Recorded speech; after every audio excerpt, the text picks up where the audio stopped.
Madam Speaker, I thank you. Madam Speaker, is it in order for the Honorable Macho, a renowned smuggler, to insinuate that I am quiet over a matter I have not given opportunity to comment on? Is he in order as a smuggler to insinuate that I'm quiet? And am I known for being quiet over national and international issues? Is he in order? Honorable Member, since this issue came up, you are the mover of the motion, and you know how much popularity you gained in this country.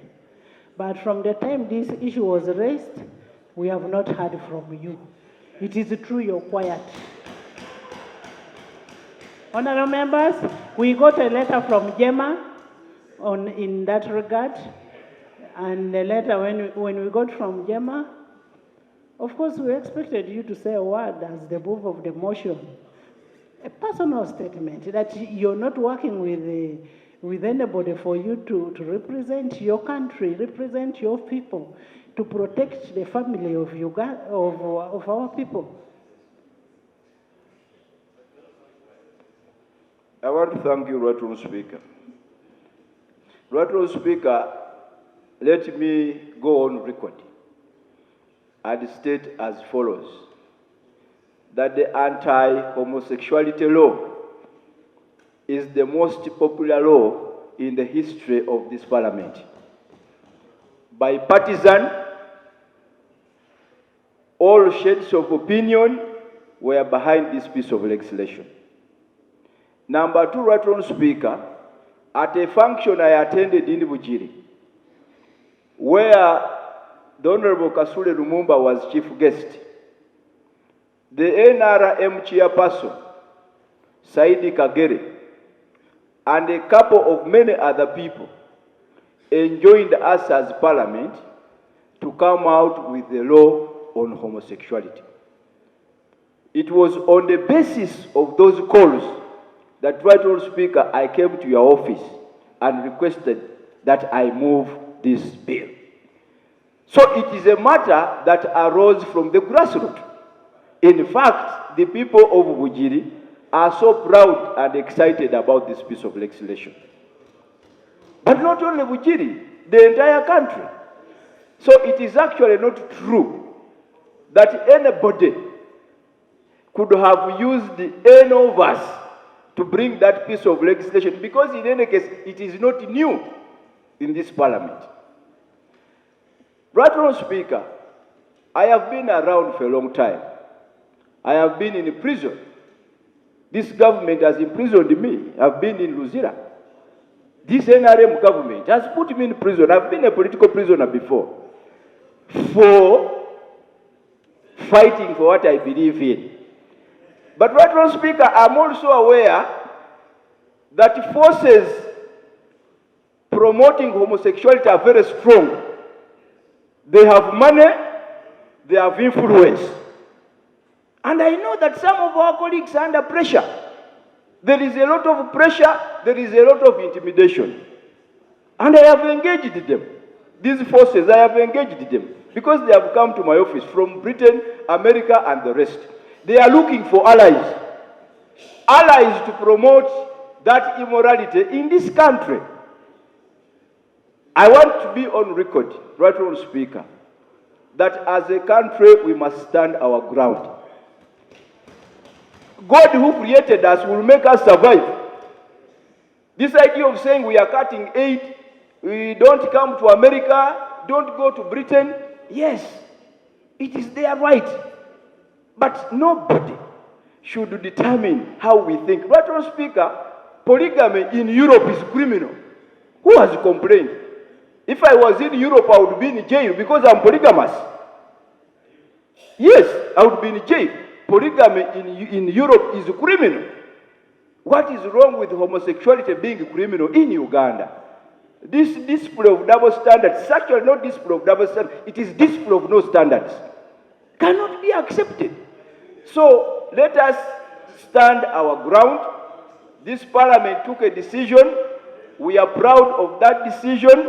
We must condemn all efforts intended at undermining the sovereignty of this parliament and also the sovereignty of this country. Thank you. Right Honourable Speaker, I want to thank you and the provocation of the smuggler has yielded. Order. No. Madam Speaker, that Cross-border trade. Right Honourable Speaker, I withdraw the statement. Honourable Macho is a cross-border trader. I withdraw the statement. Thank you. Thank you. Honourable members, we don't regret passing that law. And I want to thank the President of the Republic of Uganda for really assenting to that law. Some people thought that the President was not going to assent to the law. I am proud and happy with what the President did. We will continue protecting the family.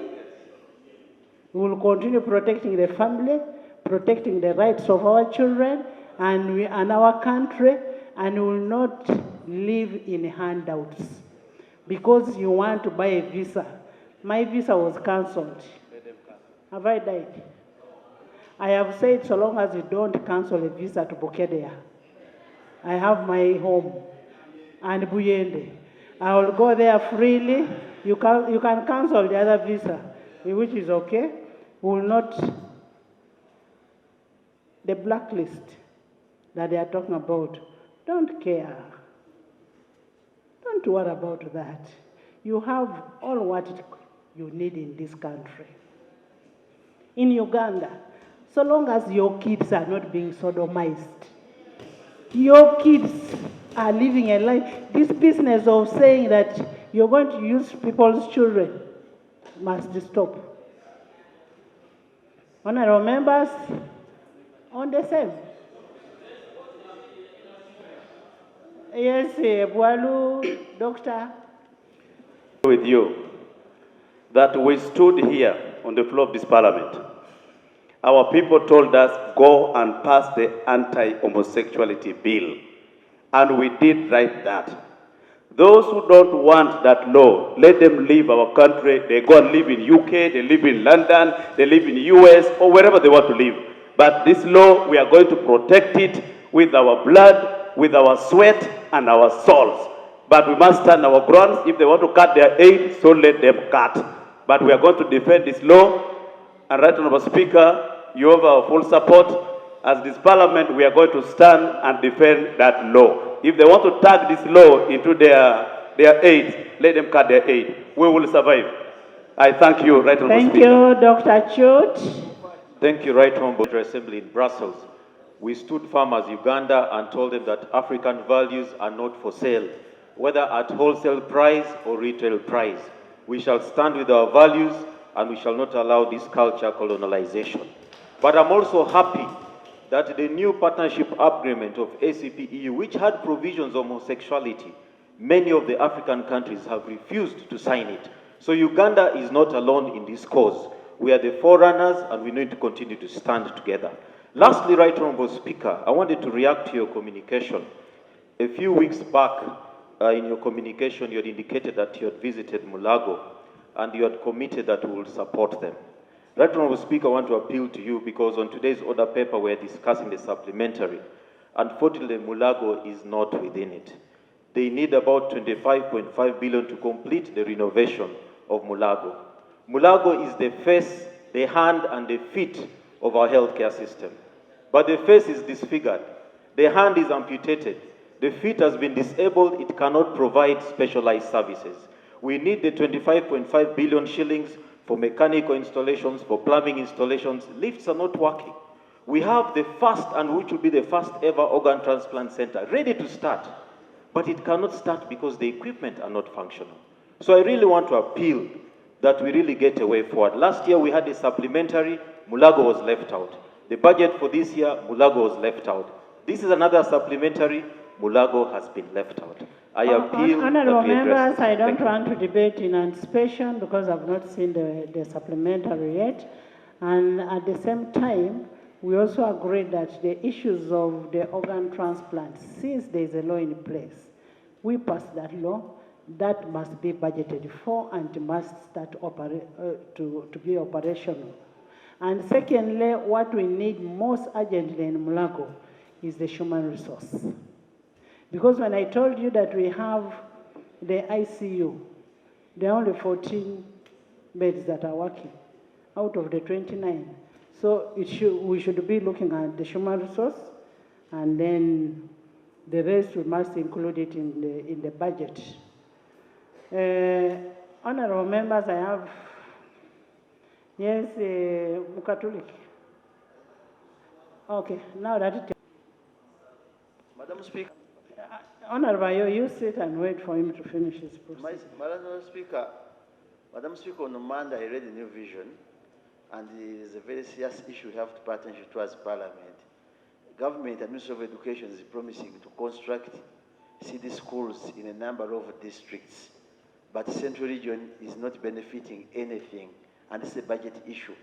So I would like to know that it's procedure okay for Ministry of Education to come out clearly and explain why Central Region has not benefited, is not to benefit a single school, city school, yet all other regions, even if there is another region left out, attention to be given, because this is a budget issue that should be given adequate attention, Madam Speaker. Thank and you. The ministers are around, No, they can attest to that. I don't want us to rely on the newspaper. Can we have a list of the schools that are going to be constructed, the districts, and then we'll need an explanation based on what is authenticated from the district.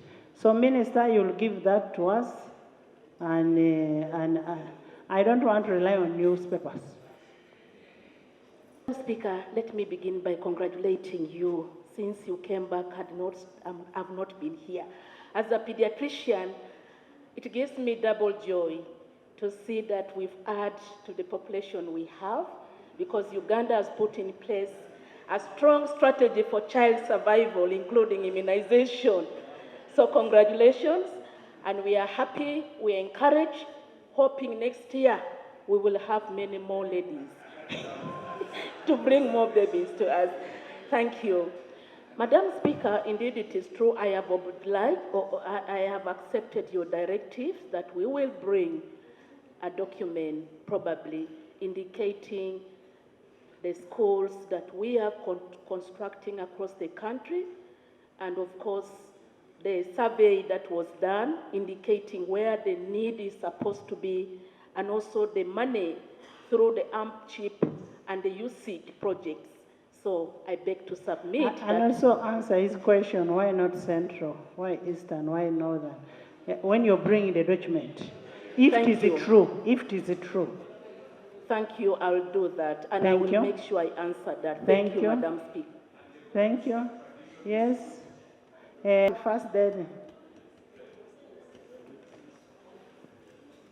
Thank you, Madam Speaker. I rise to make a comment on the issue which has been talked about by Honorable Marshall, and to join him and other members that we should remain firm that the law that we passed against homosexuality was a law that we believe in. We believe in our values. We know that there are a number of black males that are being traded around. For example, Madam Speaker, now, in addition to restriction on visas, they have also threatened to cut AGOA, which is a program that we have been implementing with the Americans. So they have said that our products will not access the American market duty-free and quota-free because of what we believe in. So the threats are there, but the House should remain united because this is our country, this is a sovereign parliament, and I think a message should come from this House to condemn the statements of President of NUP, who made really reckless statements on international television, condemning his own members that they were influenced by President Museveni. This House was never influenced by anybody. This House was influenced by what we believe in. And therefore, this message should come out from this House to say that, Honorable Kyagulanyi, you are wrong. This House has never been influenced by anybody but by the values. And our members from the opposition on this matter, we are together. We don't want you to feel abandoned. We are with you. We are together, and we stand for our values. Thank you. Thank you so much. And we are together with you. You don't work for anybody. You work for your people. When the minister is up, a minister starts. But he says he'll come after. Can I hear from the minister? He has negotiated. You are negotiated. This house. Thank you. I wish to take this opportunity to thank Honorable Asman for coming out clearly in this house to clear the air on the accusation that was made on the opposition, on the president, and on this parliament. Right, Honorable Speaker.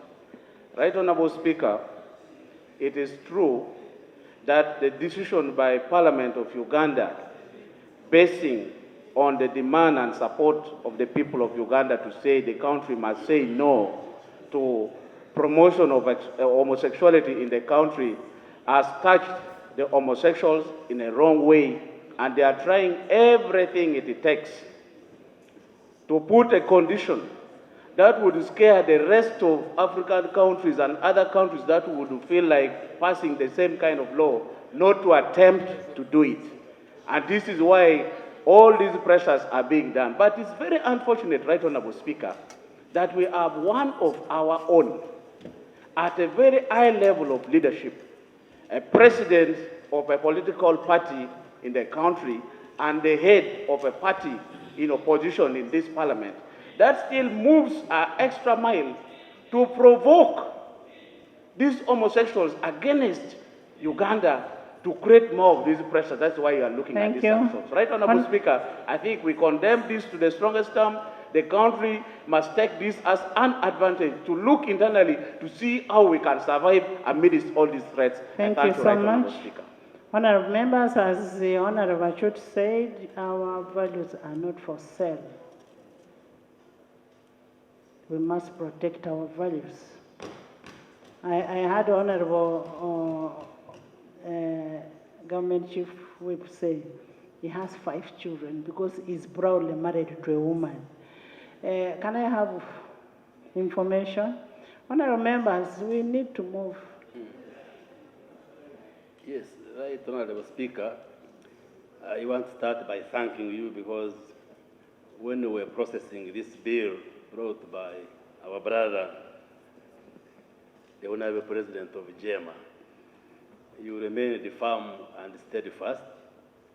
We know you were the first victim regarding the visa restrictions, but we are Ugandans.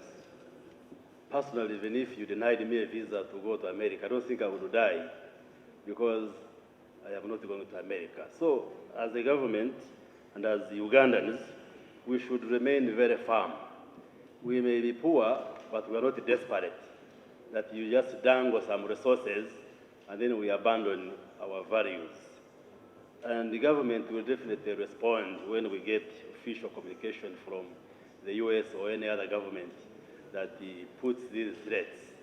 But I think we should remain united as the parliament because this was one of the legislations that united the parliament. We never looked at each other in terms of a political party where we belong because we are defending the values of Ugandans. So nobody should be intimidated by these threats from the international actors. If they cherish homosexuality, let them cherish it.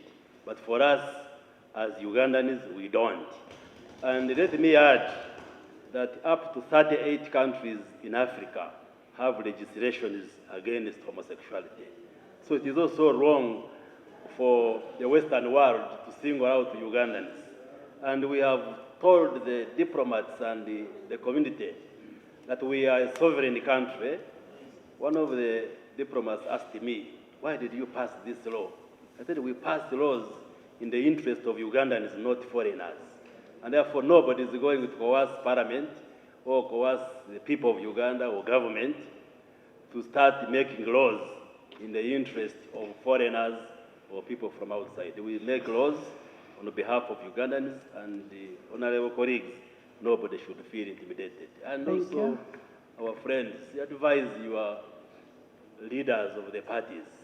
Yes, you may want to talk sweet so that you get money from homosexuals. But I don't think that's correct, and therefore we do not support the remarks made. For me, leave my members. Yes. Leave my members. Yes, we advised him to sign, and he signed the bill, yes. No, I am among those. I am among those who explained to the president the science of homosexuality. Yes. And upon that explanation, he signed it. Yes, Right Honorable Speaker, the Honorable Sewungu is saying, I am not the one who advised the president. No, he did advise on medical terms, and Yes. we are happy the bill passed. Yes. We now have an act. We only want implementation. Absolutely. And we are good to go. Can I have...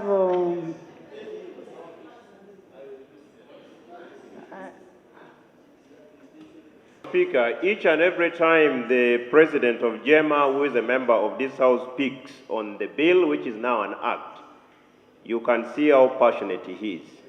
I lead a section of a political party in Parliament under the constitution of my party. I wanted to salute the Secretary General of JEMA, who wrote to the President of the National Unity Platform in regard to the statement that he made about the bill that was passed by this Parliament, which is now an act. This must go on record, that JEMA, as an opposition political party, has written to the President of another political party in the opposition. But also, too, it is befitting in African culture, and we have seen this happen, that in the likely event that your father seemingly is not interested to keep you in his compound, you can seek refuge, even in the home of your aunt or the home of your uncle. The door of the political party called NRM remains open to you, members of the National Unity Platform, in the likely event that your leader does not need you. Because of the statement he is making, you are most welcome to the National Resistance Movement. Thank you. Honorable members in the public gallery, honorable members in the public gallery this afternoon, we have a delegation from Arlington Academy of Lubango. Ms. Foibe, please stand up. You are welcome. We have Ms. Anne Nabutale, thank you. We have Ms. Rose Nachintu Birungi. You're most welcome. Thank you so much. They are represented by none other than Honorable Nambeshe. Honorable Nambeshe is a very good leader, and I want to thank you so much for supporting Honorable Nambeshe in his constituency. Arlington supports children who cannot be able to afford school fees, and they give them scholarships. And they do it in his constituency. And they also happen to be my parents in Bukedea Comprehensive. Thank you so much. You're welcome. And continue bringing your children to Bukedea. Honorable members, in the Distinguished Strangers Gallery this afternoon, we have a former member of Parliament who was replaced by Honorable Guam. That is Honorable, she was one of the youngest members of Parliament then. That is Honorable Proscovia Alengot Oromait.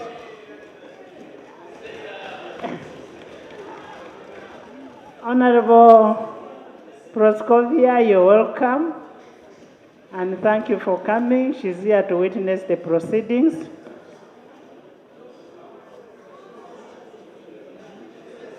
Now they are saying you have grown. Mama, don't listen to them. Honorable members, in the public gallery this afternoon, we have a delegation of district leadership from Bukedea. Yes. The District Statutory Committee of Bukedea, And here, Mr. Tuke William Oliver Force. Please stand up, my RDC. You're welcome. Look, you wave to my RDC. Miss Nanono Loy Gift. Mr. Simwe Richard, welcome. Mr. Raleigh Jude, and Mr. Mugenyi Charles, you're most welcome. You see how we are United Nations. Welcome, thank you so much for coming. They are here to witness the proceedings. Yes, the Honorable. Right, Honorable Abe. Speaker, having introduced the team from, allow me also take this opportunity to tell them that they must bring you back unopposed. Thank you so much. Thank you. Next item. Item 3, statement by Minister. The ayes have it. And the people of Kitugumu will bring Honorable Abe. I will be there for you. Next item. Item 3, statement by Minister on the commemoration of the World Fisheries Day. Honorable members, you recall that yesterday Honorable Nora Bigirwa raised an issue that Bulisa district was going to host the function, and pursuant to Rule 52(1) of the Rules of Procedure, we are here to receive the report.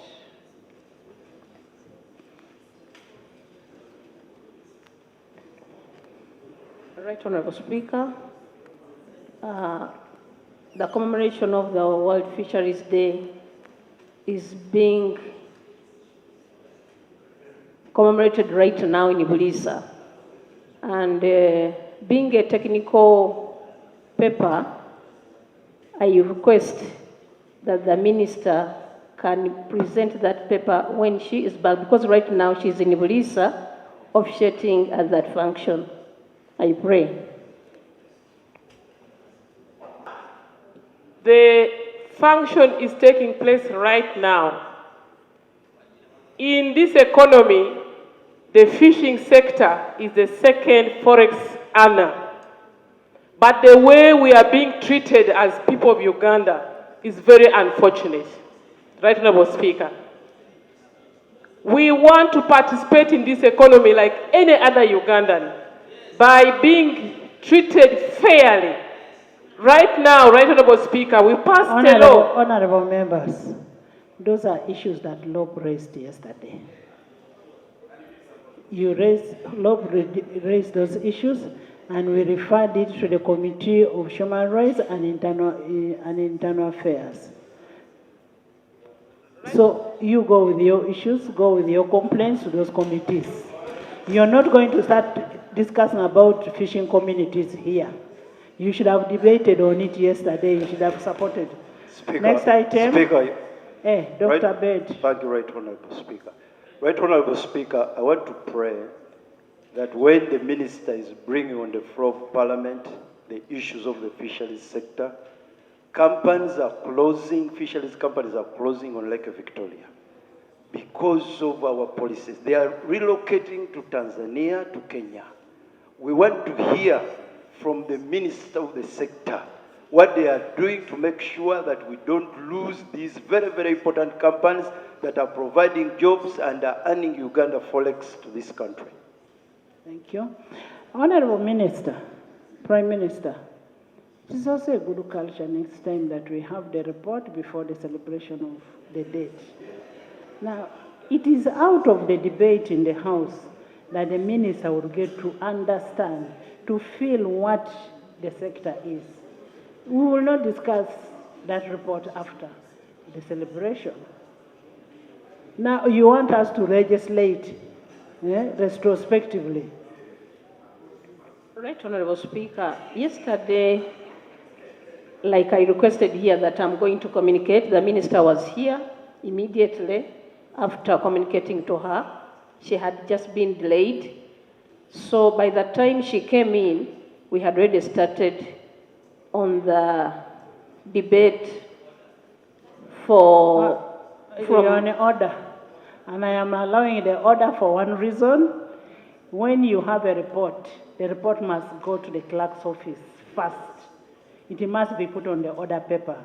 You do not smuggle documents on the floor. Madam Speaker. It was Goretti, not you. Madam Speaker. No, the order was from Goretti. Right Honourable Speaker, I want to thank you for this opportunity and thank the Right Honourable Prime Minister for having the courtesy and the guts to stand in front of the colleagues, members of Parliament, to tell this House that a minister cannot be able to present a statement today. Right Honourable Speaker, this is a day that is known on the calendar. You imagine you being forced to bring a statement. We have 82 ministers. Right Honourable Speaker, can the Prime Minister be given permission to move out and come with a statement? Honourable members,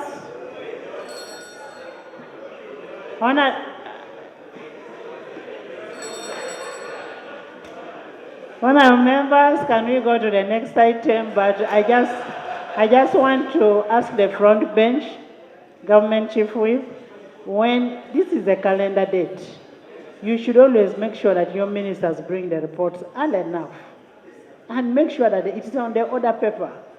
Even if it was brought yesterday, but it was being smuggled inside.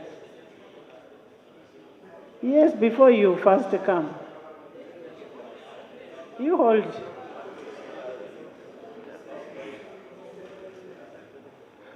Honourable Speaker, the Prime Minister